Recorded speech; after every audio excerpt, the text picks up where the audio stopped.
اور پھر ان ساروں کو پھانسیاں دی گئی ہیں، حتیٰ کہ شہنشاہ بھی اور وہ بھی. اور یہ پہلا اس ماڈرن دور کے اندر جو پہلا آپ سمجھ لینا ایک مائل سٹون ہے وہ فرینچ ریولوشن ہے 1789. پھر اس کے بعد آہستہ آہستہ یہ چیز پھیلتی چلی گئی.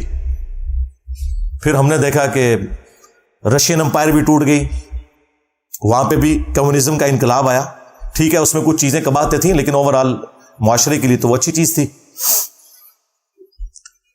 اور سلطنت عثمانیہ بھی ٹوٹی. ہمیں صرف پتہ ہے سلطنت عثمانیہ ٹوٹی ہے، اور بھائی سلطنت عثمانیہ ان سب سلطنتوں میں چھوٹی تھی جو ٹوٹی ہے. گریٹ برٹن ٹوٹ گیا، جو انسانی تاریخ میں سب سے بڑی حکومت جہاں سورج غروب نہیں ہوتا تھا. اتنی بڑی حکومت تو کبھی بھی کسی نے نہیں کی ہے، نہ منگولوں نے کی نہ مسلمانوں نے کی جو گریٹ برٹن کی تھی. یعنی پورا سب کانٹیننٹ ان کے پاس تھا، اندازہ کریں. اور ادھر سے آسٹریلیا اور وہ سارے علاقے اور پھر افریقہ تک ان کی حکومت وہ بھی ٹوٹ گئی.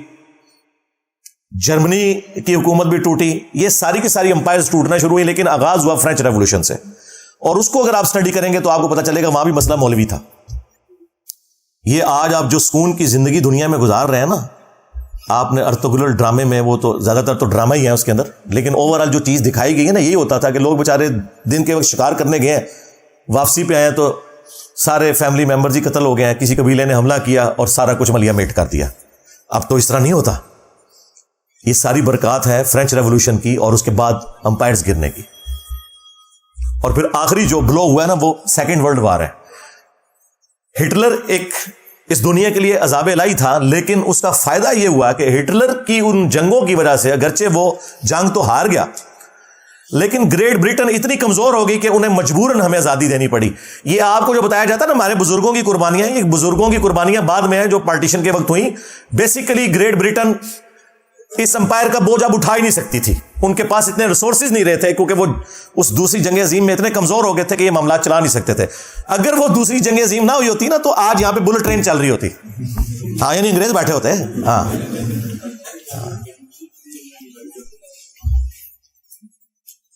تو یہ سارے کے سارے جو معاملات ہوئے تو میں نے وہ بات اس سے سٹارٹ کی تھی کہ یہ مولویوں کو جب انہوں نے نکالنا ترقی کی ہے تو میرا یہ مطالبہ ہے، یہ کاؤنٹر نیریٹو میں پوائنٹ نمبر 3 ہے کہ ویٹیکن سٹی کے طرز کے اوپر ایٹ لیسٹ پاکستان میں ایک مولوی سٹی بنانا چاہیے، اس کا نام بھی مولوی سٹی ہو. اور یہ تو فخری اپنے آپ کو مولوی کہتے ہیں نا، مولوی بہت آنریبل لفظ ہے.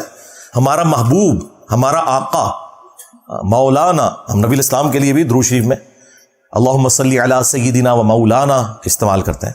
اللہ کے لیے بھی ہوتا ہے انتا مولانا، لیکن وہ پھر اور معنوں میں ہو جائے گا، وہ تو الٹیمیٹ معنی ہے. لیکن یہاں پہ تو مولوی سٹی بنایا جائے جسٹ لائک ویٹیکن سٹی، اور اس طرح کے سارے مولوی وہاں پہ بھیج دیے جائیں. میں نہیں کہتا کہ انہیں آپ پھانسی چڑھائیں، وہاں انہیں رکھیں، ساری فیسلٹیز دیں ان کو، اور جو بندہ اس کے لیے کوالیفائی کرتا ہے نا اسے وہاں پہ یہ رکھنا شروع کر دیں.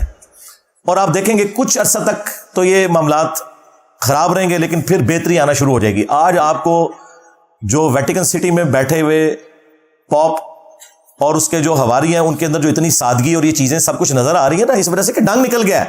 ورنہ یہ ساری صلیبی جنگیں مسلمانوں کے خلاف انہی مولویوں نے کی ہوئی تھی، پادریوں نے. یہ پوپ جو آج کل اتنے منکسر المزاج ہیں کہ وہ غریب لوگوں کے پاؤں دھو رہے ہوتے ہیں یہ بتانے کے لیے کہ ہمارے اندر کتنی عاجزی ہے، یہ وہ لوگ ہیں جنہوں نے صلیبی جنگیں کروائی ہوئی ہیں. پوری دنیا کا امن ان لوگوں نے برباد کیا ہے.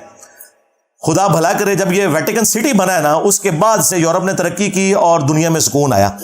میں بھی یعنی اس وقت پریکٹیکلی تو آرمی چیف سے ہی کہوں گا، اس کی وجہ یہ ہے بدقسمتی ہے ہماری.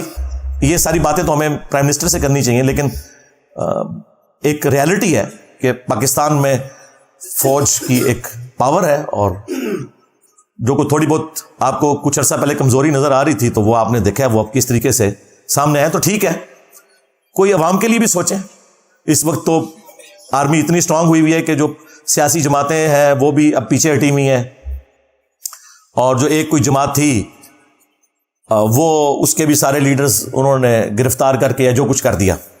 اس میں ان کا بھی قصور ہے کیونکہ وہ لوگ خود پہلے یہی کچھ تھے. جس طرح نواز شریف صاحب جب تک نکالے نہیں گئے تھے اس وقت اسٹیبلشمنٹ کی گود میں تھے، جب نکالے گئے تو ووٹ کو عزت دو. عمران خان صاحب نے جو اپنے مخالفین کے ساتھ کیا اسٹیبلشمنٹ کے ساتھ مل کے، جو شرمناک حرکتیں کی، آج وہ بھگت رہے ہیں. ہم اس وقت بھی کہتے تھے کہ یہ آپ کے ساتھ بھی یہ کچھ ہوگا، اور میں نے اس وقت بھی کہا تھا، اس وقت ہم آپ کے لیے آواز اٹھائیں گے جس طرح آج آپ کے مخالفین کے لیے اٹھا رہے ہیں، اور الحمدللہ اٹھائی۔ بہرحال عمران خان صاحب بھی آج کل بڑے نظریاتی ہوئے ہیں، تو پریکٹیکلی اس وقت فورڈ ظاہر ڈرائیونگ سیٹ کے اوپر ہے، پہلے بھی تھی، اب تو بہت زیادہ آ گئی ہے، تو یہ نیکی کا کام کرتے ہیں۔ اور وہ فوری انصاف والا جو میں نے 3 پوائنٹس بتائے تھے، نمبر 1 فوری انصاف، نمبر 2 رد النفاق، یہ تو فوج کے کرنے کا کام ہے رد الفساد کی طرح، اور نمبر 3 مولوی سٹی کا قیام، ہاں فوراً سے پہلے عمل میں لایا جائے۔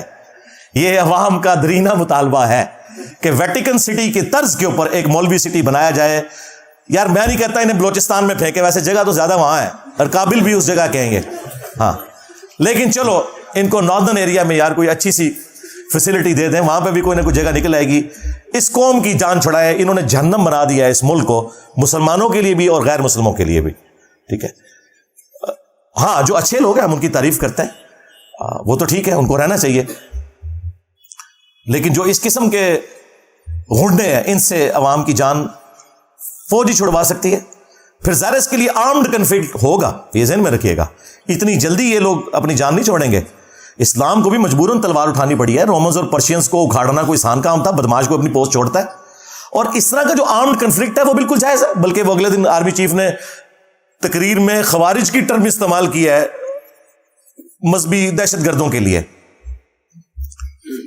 لیکن یہ بھی خوارج ہیں جن کو آپ اپنا ایسٹ سمجھے ہوئے ہیں، یہ بھی خوارج ہی ہیں، ہاں ان کو اپنا ایسٹ نہ آپ لوگ سمجھیں، یہ بھی مصیبت بنے ہوئے ہیں۔ یہ تو نہیں کہ جب اے پی ایس پہ حملہ ہوگا تو پھر ہی کوئی ایکٹیویٹی پرفارم ہوگی، یہ عوام کو تو کاٹ رہے ہیں اتنے عرصے سے۔ تو یہ مولوی سٹی کا قیام بہت زیادہ ضروری ہے، اور عام کنفلکٹ ہو تو ضرور ہو، آپریشن رد النفاق کے نام سے لانچ کیا جائے۔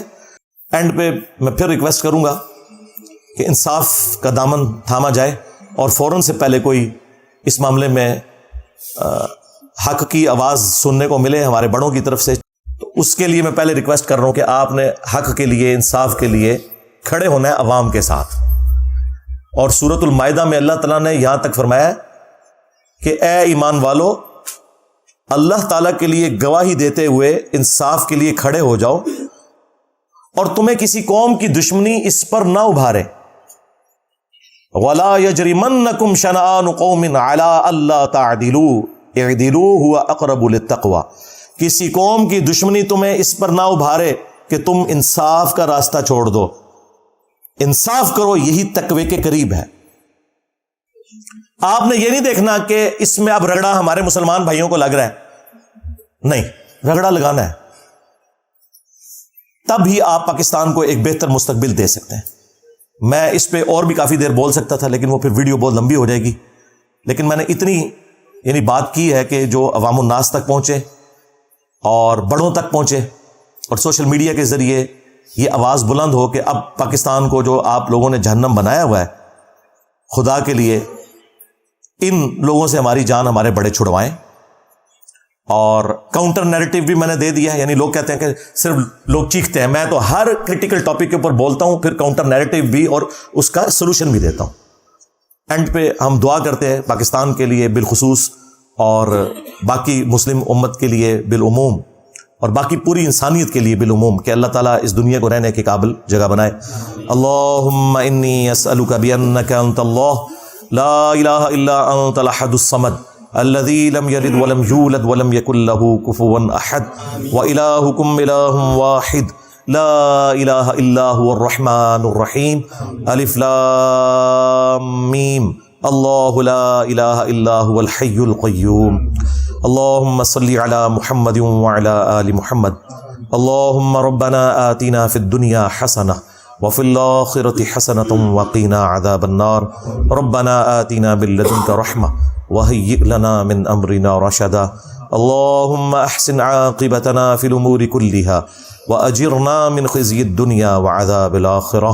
اے اللہ، جن جن بھلائیوں کا سوال تیرے محبوب صلی اللہ علیہ وآلہ وسلم نے تجھ سے کیا، ہمارے حق میں، ہمارے ماں باپ کے حق میں، پوری امت کے حق میں قبول و منظور فرما۔ خصوص بالخصوص اے اللہ کشمیر میں، انڈیا میں، فلسطین میں، چائنا میں، افغانستان میں، شام میں، عراق میں، یمن میں، جہاں کہیں بھی مسلمان پاکستان کے اندر بھی کس پرسی کی زندگی گزار رہے ہیں، غیب سے ان کی عزت آبرو جان و مال کی حفاظت فرما۔ اے اللہ خصوص بالخصوص ہمارے ملک پاکستان کی خیر فرما، اسے اندرونی اور بیرونی خطرات سے محفوظ فرما، اسے رہنے کے قابل بنا، اے اللہ اسے ترقی عطا فرما، اور یہاں پر یہ جو مذہبی گنڈے ہم پر مسلط ہوئے ہیں، اے اللہ ان کے شر سے ہماری جان چھڑا، اور پاکستان کو مسلمانوں کے لیے بھی غیر مسلموں کے لیے بھی ایک امن کا گہوارہ بنا۔ اے اللہ حاضرین کے دلوں میں جو جو نیک اور جائز دعائیں ہیں قبول و منظور فرما۔ اے اللہ جو مسلمان فوت ہو چکے ان کی مغفرت فرما، جو زندہ ہیں انہیں قبر و آخرت کی تیاری کرنے کی توفیق عطا فرما۔ اے اللہ تمام مسلمانوں کی تمام دینی دنیاوی جسمانی روحانی ظاہری باطنی پریشانیاں تکلیف مصیبتیں دکھ درد بیماریاں دشواریاں دور فرما۔ سبحان ربک رب العزت عما یصفون وسلام علی المرسلین والحمد للہ رب العالمین وصلی اللہ علی النبی الکریم وعلی آلہ واصحابہ اجمعین الی یوم الدین آمین۔